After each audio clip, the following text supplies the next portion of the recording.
ન્યૂઝમાં આપનું સ્વાગત છે। 130 જેટલા લોકો પાસેથી ડોક્યુમેન્ટ ચાર્જ વસૂલ કરી નાણાં પરત ન કર્યા। ગારિયાધારના દંપતીએ મહિલાઓને લાલચ આપી 3 લાખ ચાઉ કરી ગયા। રૂપિયા પરત માંગતા પોતે દવા પી ફસાવી દેવાની મહિલાએ ધમકી આપી। ગારિયાધારમાં રહેતા દંપતીને મહિલાઓની વાતોમાં ફસાવી સિલાઈ મશીન આપવાની લાલચ આપી ડોક્યુમેન્ટ ચાર્જ પેટે 130 જેટલા લોકો પાસેથી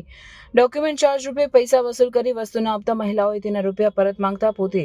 ઝેરી દવા પી લઈ ફસાવી દેવાની ધમકી આપતા ફરિયાદ નોંધાવા પામી હતી। બનાવની જાણવા મળતી વિગતો અનુસાર ગારિયાધારના પરવડી ગામે ખોડિયાશીરીમાં રહેતા લીલાવતીબેન કેશુભાઈ મહેતાએ ગારિયાધાર પોલીસ મથકમાં ધારાબેન ચેતનભાઈ ત્રિવેદી અને ચેતન ત્રિવેદી સામે ફરિયાદ નોંધાવી હતી કે ઉક્ત દંપતીએ સમર્થ ચેરિટેબલ ટ્રસ્ટના નામે છેતરપિંડી કરવાના ઇરાદાથી પૂર્વ આયોજિત કાવતરું રચી તેઓને પૈસાની લાલચ આપી વાતોમાં ફસાવી તેમના દ્વારા પરવડી ગામેથી 3 સિલાઈ મશીન પેટે ડોક્યુમેન્ટ ચાર્જના 11 બાઇકના ડોક્યુમેન્ટ ચાર્જના ત્યારબાદ રૂપિયા વધારી ડોક્યુમેન્ટ મળી કુલ 67 લોકોના 1,04,800 તેમજ શિલ્પાબેન હંસાબેન પાસેથી મળી 127 અલગ અલગ લોકોના ડોક્યુમેન્ટ મેળવી લઈ 3,08,600 મેળવી લઈ અન્યને તેઓને અન્ય ડોક્યુમેન્ટ કે પૈસા પરત ન કરી છેતરપિંડી કરી પોતે ઝેરી દવા પી લઈ તેઓને ફસાવી દેવાની ધમકીઓ આપી હતી। બનાવના પગલે ગારિયાધાર પોલીસે દંપતી સામે આઈપીસી 406, 420, 120B, 114 મુજબ ગુનો દાખલ કરી કાયદેસરની કાર્યવાહી હાથ ધરી હતી। ગઈ તારીખ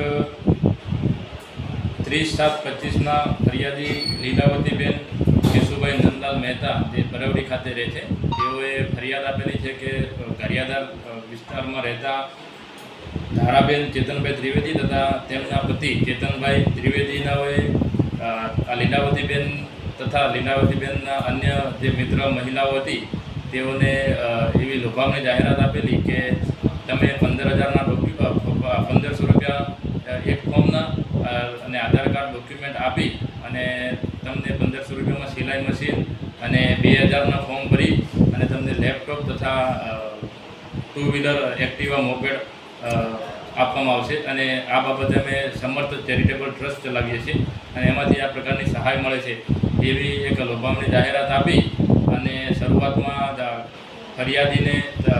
ફરિયાદીને અને તેમના મિત્ર હંસાબેન એમને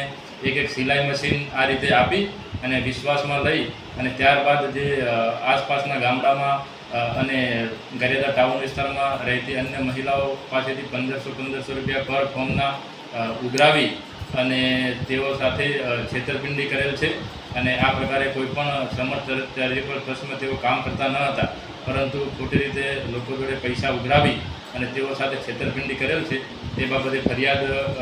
નોંધી અને આગળની કાર્યવાહી હાથ ધરવામાં આવેલી છે અને અન્ય પુરાવા એકત્રિત કરી અને તેઓ વિરુદ્ધ ધરપકડની કાયદેસરની કાર્યવાહી કરવામાં આવનાર છે।